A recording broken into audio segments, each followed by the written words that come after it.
What's going on, you guys? Welcome back. I know it's been a couple days since I did an update. Was in the middle of a couple big changes. Probably should have filmed a little bit for the tube here, but we'll get into it.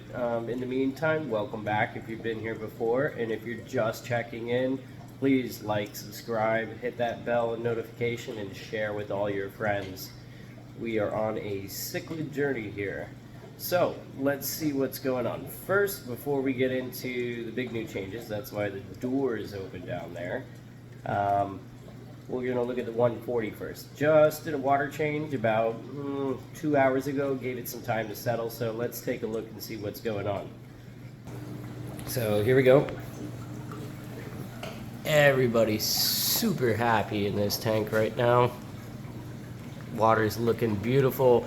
Honestly, I really maybe could have got away a couple more days without doing a water change, but I mean, I've been only doing about 15% or so water changes the last 4 or 5 times I did a water change.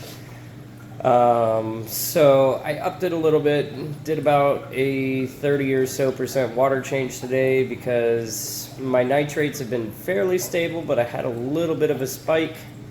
Unfortunately, because the salmon hap is holding some eggs, there she is right there. Look at that big, beautiful girl. But anyways, unfortunately, because she's holding some eggs, I think I had one fish death. I'm not sure if it was truly related to it. I think it really was, though, because my water has been pretty much perfect. As I think you guys know, I talk quite a bit about my water parameters. Generally, my water stays around just around 0 ammonia, if not about 5 parts per 0.05 parts per million, excuse me. Wow, 5 parts per million, that's terrible ammonia. Don't ever let your tank get like that. But anyways, 0.05 parts per million is about where my tanks stay, even after about, I think the longest I've gone without a water change so far is about 2 weeks. But really, I just do it to eliminate a little bit more nitrates and stuff like that. This tank was really stable, but I think maybe if you've been to one of my videos before, you'll notice that there's not as much pothos here as before. That's because my dithers, these silver dollars in here, they're little plant demons, and they will pretty much eat whatever plant they desire. They tore the crap out of that plant, but it's making a little bit of a recovery, as you can see at the base there. Hopefully they'll leave it alone long enough for it to recover. But everybody doing really, really well. Colors popping in this tank.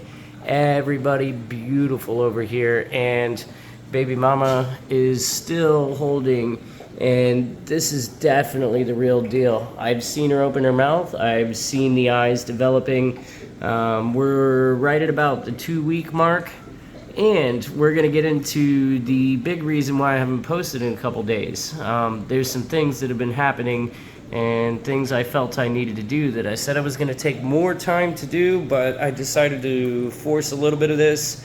And the reason is so I had somewhere to put her. So here we go. We're going to switch to the 112, and I'm going to show you what is going on over there. So let's check it out. So as you can see, everything looking amazing in this aquarium. Water crystal clear. Don't mind that line. I was just moving some things around earlier. But anyways, this guy, before I get into the changes, he's really decided to change a little bit. His points started to develop in the last few days. It really started to turn blue.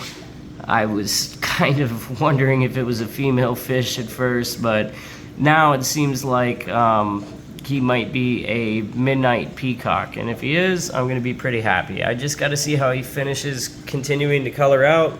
Again, like I've said before in other videos, he's like a Petco PetSmart special, so there's a chance that he could be a hybrid, but he's not exactly looking that way right now. I just need to see how he finishes coloring up.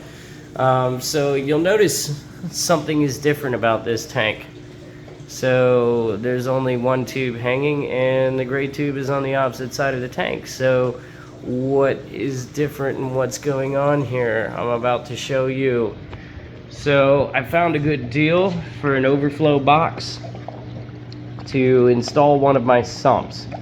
And here is the results of this so far. So it's gonna be kind of hard to see right now. Let's see if I can turn a light on. There we go. So I wanted to do hard plumbing, but I kind of forced this a little bit for now to set it up. But it's working just swimmingly.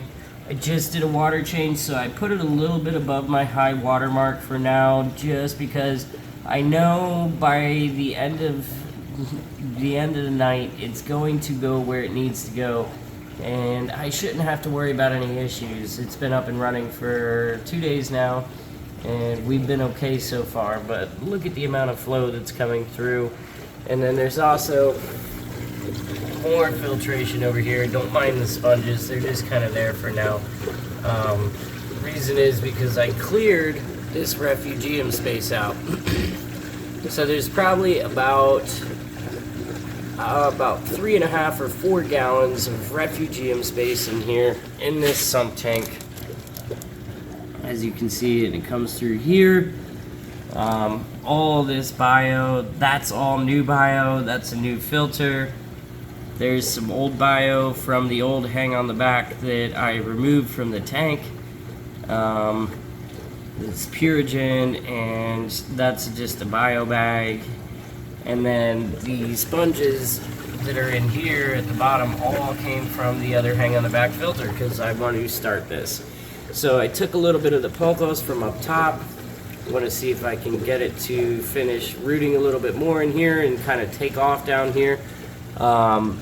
In the very near future, I'm going to get some LED light strips and install them all along the inside of this cabinetry, so I don't have to put my flash on my phone for you guys later. But right now there's a couple things that need to change. So this bulkhead, I'm not going to move it, but the pipe goes through it, but it's not as tight as I want it to be. So I need to either get a grommet or get a bulkhead with an outshoot connector so that I can fix it. It's okay right now. I've tested it, tested my water level. We're not going to overflow, but I would like to be able to utilize more of the space in the sump. So that's why I want to clear this bulkhead. I told you I got this sump used. It's in eShops. And as much digging as I did, I could not find one with a bulkhead hole drilled here. So I'm assuming the guy that I had it before drilled it here. I believe he said he had this 24-gallon sump on a I believe he said it was on a 180 or a 210-gallon tank before. This tank's 112 gallons, so no problems there. Pump works just fine. It's the pump that came with it. Again, in case you guys didn't see, or if you do remember from previous videos, the other sump is still sitting over here. I got both the sumps as a pair for $110. That sump is 33 gallons, and this sump is 24 gallons. So pretty good deal, if you ask me. But anyways, I have to do a couple things. I was not planning on setting this up, but then I had, the fish net. So I'm monitoring to see if it was related to the salmon hab holding over here in the 140 cube. So what I did was I went ahead and decided to set up the sump. So I took the old Emperor hang on the back off of this. And the 110 Aqua Clear moved over here. Basically, it's just polishing, or it will be polishing. Right now, I still have the bio in it, and then once I've had the sump on for a couple weeks, I'll move all the bio out this and let this become polishing. But you see, there's a little bit of sketchy things going on here still. So this is okay. It's doing just fine for now, but I need to get a J clamp in too, because when I bought this overflow box, I got it because it was a deal, and I was not expecting to set this sump up right away, so I did not get a J tube or clamp to put the hose on the back of the tank. So right now it is zip tied to the intake for the AquaClear 110. Now, if anybody is wondering, I tested it, put a lot of pressure on it, and then I zip tied it a little bit tighter. Haven't had any issues. Not gonna have any siphon break issues. I don't think I'm gonna be able to get the angle here. Maybe I'll go here. But if you can see from here, let me turn the flash back off for you. Not all of that tubing is submerged. So I tested it, and after about maybe 5-6 seconds, my siphon breaks and I don't have to worry about any backflow. But when I get an actual outlet, which I'm going to do this weekend, I will make sure that I get some sort of ball valve or check valve installed in there, so I never have to worry about anything like that. But as you can see, everything is doing really well. You can see right through the 112 all the way across the living room to the 140 gallon cube. And that's just a little update for you guys. So I'm gonna leave you with that. And again, please like, share, subscribe, hit that bell for notifications. And I will see you in the next video. You guys have a good evening.